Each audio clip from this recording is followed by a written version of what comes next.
welcome to my video blog. I'm Claire, and I've got a few points I want to make about the very, very important EU referendum, whether we remain in the EU and get further involved with them or whether we get out. Now, I've heard very little about the longer history of our relationship with Europe. So I'm going to go into the rather interesting kind of yo-yo effect that we've had with Europe over the last couple of thousand years and reflect on how that's worked out for us. But first of all, I do want to make the point very strongly that we must understand that the EU and its predecessors have all been political constructs. So I'll take you back first of all to the Roman Empire. 2000 years ago, first Julius Caesar and then Claudius in 43 AD came to Britain, the island of Britain, which was an independent land, and we were forced to join the Roman Empire. Now, it has to be understood, we weren't just remote barbarians living in isolation. There was plenty of trade went on between Britain and the continent. The channel was no wider than it is now, and a little bit narrower in fact, and it was very nice for the people here to be able to trade with Europe but not have to be under Roman rule. But anyway, we had the Roman rule for several hundred years, and then in the year 410 Rome abandoned us, and there was a great period of turmoil and confusion in Europe, which might be comparable to what we're just on the edge of now if things aren't controlled. Then the Roman Church at the time was not as big as it was later become. Now, when the Roman Empire fell, the Roman Church continued to assert its spiritual authority and for many hundreds of years continued to extend its power, sending Augustine to Britain to set up the mission at Canterbury in 597 was one of the steps in this. And the fact is that the European hierarchies, the powerful people in Europe, the constructs, the people who control Europe, have always wanted to have control of Britain because Britain's a rather nice place. It's got some nice resources, and the people here have had this kind of yo-yo in and out thing. So through the Dark Ages, we were kind of, we were part of Christendom, and that was kind of, that was the way the world was in those days. But we weren't ruled directly as part of the Roman Empire. And when William the Conqueror, William of Normandy, came and made his claim on the English throne, because England being the dominant kingdom of the land of island of Britain, he came to Britain with the papal banner. This was there was a complicated business about the line of inheritance of the kingship after Edward the Confessor died, and William had a claim and he got the Pope behind him. So when William of Normandy brutally conquered this land, it was very much to make us part, a much stronger part of what was then a European community of Catholics, and dominated by the Roman Catholic Church. And there was an ongoing struggle through the Middle Ages whereby the Pope tried to increase his power. He had various attempts at getting the English king to admit to being a vassal of the Pope. There was stuff about that basically the barons put it to him, that he only held it in trust, in stewardship for his inheritors and the people, and the lords of the land, who didn't want to be direct vassals under the Pope. They were quite happy to admit, spiritual hegemony of the Pope, because there wasn't any other game in town. But vassalship, well, now that's going a little bit further. So it's a little bit like in the modern world, where we have the common market, the economic trading. It's kind of a bit like the spiritual ascendancy of the Catholics in the Middle Ages. But union is a bit like having vassalship. So you're all right to be part of the Roman Catholic Church, but you don't want to be ruled by the Pope. So it's in the same way for us.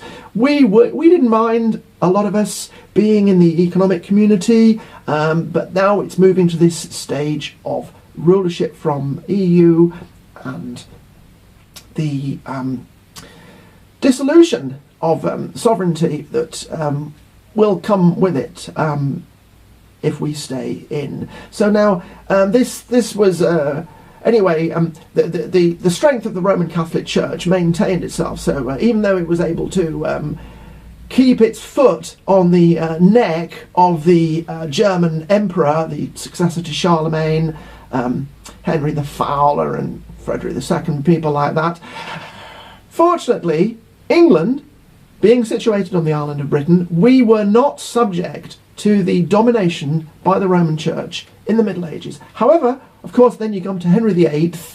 Well, he was in another situation where push came to shove, and he found that actually the spiritual authority of Rome was again trying to assert itself a little bit too much. And he felt when the Pope refused to give him a divorce from Catherine of Aragon, he felt that this was reducing his own sovereignty in his own land. He felt he should have the right to be able to marry who he wanted, and that in the end this was a matter of sovereignty, the sovereignty of the sovereign of this land of England against the domination of an external power.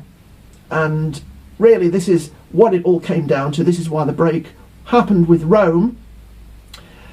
And yes, it was a bit of a turbulent time, and his daughter Mary, when she inherited a few years after his death, she tried to take us back to Rome, and that was a bit of a messy business, burning of Protestant martyrs and so on and so forth. But Elizabeth managed to stabilise the situation, even though she actually came under attack from the Spanish Empire, which by the time of Queen Elizabeth in the late 16th century, 1588, the Armada,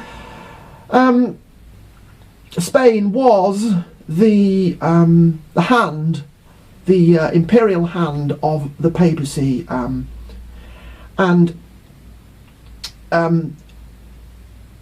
ever since Queen Mary, Elizabeth's elder sister, had died, her husband, King Philip of Spain, whom she had unwisely married, felt that he should have a shot at being King of England, but also there were problems about the, obviously, the line of succession and so forth. But so when Elizabeth felt she was obliged to execute Queen Mary, also a Catholic, then Spain attempted to invade in 1588 the Armada. What's all this about? What this is about the dominant political construct that controlled Europe in the time of the British Reformation and the emergence into the early modern period was the Catholic Church controlled from Rome. The 17th century following was rife with religious wars across Europe. Our own civil war in the 1640s was to some degree a religious war, and it was on many levels. We see how Britain was struggling, or I should say England at this stage, because the Act of Union didn't happen until 1707, I believe it was. Britain was struggling to gain an independence from the Roman domination which it had experienced through the Middle Ages, and again in the past previously to that. So once we finally managed to, by the later period of Queen Elizabeth's reign, we're finally asserting ourselves against the domination of a European political construct. We have a tremendous flowering of creativity. Shakespeare, Francis Bacon, the rising of the scientific movement. We have to remember that after we've sorted out our residual religious differences in the Civil War and the Commonwealth, we have the appearance of Newton, Hooke, all these immensely important and influential thinkers who almost certainly would not have been able to arise and develop and have had the social continuity behind them to allow their emergence as major scientific thinkers. And it was this historical trend of scientific thinking and rationality which emerged in England prominently, but also Scotland, when we join as one union of the island of Britain, and of course Scotland had a lot to do with the Industrial Revolution, which follows on from this. All this only became possible because Britain broke away from the European construct of the Catholic Church, which was controlling it at the time of the Renaissance. And the Renaissance was, where all this emerged from. But why didn't Italy become the prominent? They had Galileo, but Galileo, he was suppressed, whereas Britain, England, Scotland, we were independent of the tyranny of the political construct of Catholic thought in the 16th and 17th century. So that it was from that that Britain was able to become the world's leading trading nation, become tremendously influential power. And I know a lot of people put that down these days, but if it hadn't been for the British Empire in the early 19th century, slavery, the movement for abolition of slavery in the 19th century, which spread across the whole of European civilization and all our extended links into the rest of the world, influenced this. So this was a tremendous influence for good, the fact that we had broken away from this. The whole of the Roman Empire, what was left, the Pope, they were unable to do anything about the control of the Islamic Empire of the Middle Ages, of the Mediterranean, I should say. The Eastern Europe was struggling against the attrition of the Ottomans, and Britain was a free nation, having this tremendous expansion of wealth, trade, and tremendous benign moral influence on the world in its eventual abolition of slavery, turning its back on the past and all that. So now we come up to the modern period, and we find Britain in a very similar situation to what it was immediately prior to Henry VIII's break from Rome. We have the modern equivalent of the Renaissance, which is the digital revolution, the internet, a tremendous movement of intellectual thought, expansion, trade, becoming so much faster with the modern technologies, and yet this 20th century economic construct which parasitized us while we were still all recovering, only a couple of decades after the Second World War had virtually destroyed Europe. And the EU, which is a political construct like the medieval church, it had its time. It was all right as a trading bloc, but now it's trying to assert itself, just like the Pope wanted to be able to get his finger into the, workings of our government, and as these kind of bureaucracies do, they always just want a bit more and a bit more and a bit more. And I know Henry VIII is a bit of a figure of fun sometimes in history, but we have to remember he is recognised throughout the world. He's the one recognisable monarch, perhaps beyond Victoria and Elizabeth, but neither of those were absolute monarchs who made their stamp on the English and the British character in a way that is, I think, unrivalled. And we have to accept, whatever fun people might make of Henry VIII, that if he hadn't taken his action that he did and broken us away from Rome and taken an independent course as an island nation that does not wish to be ruled from a European bureaucracy, all this development of our own science, trade, industrial growth, technology, innovation, none of this would have happened in the way that it did. And we would probably be just another European state, doing all right, but without the real flowering and possibility that is possible for us to pursue as a nation that has the world language. We have the world language. We were the first industrial nation. We were the greatest trading nation in the world, and we did all this independently from Europe. We led Europe, and we have no need to remain being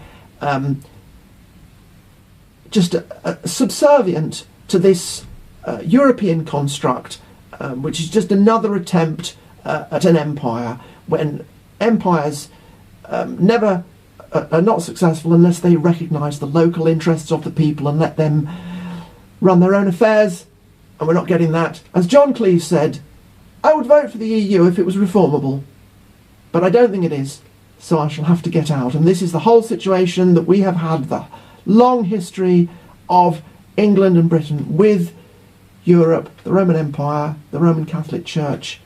They just want to have us as a vassal, like the Pope wanted of the English king, and we don't like that. So please vote for leave, because that's the only way that we can have a new renaissance in this country and throw off the shackles of absent, distant, tyrannical government from Brussels. Okay, thanks for watching. I'll be back again soon. Reflect on how that's worked out for us. But first of all, I do want to make the point very strongly that we must understand that the EU and its predecessors have all been political constructs. So I'll take you back first of all to the Roman Empire.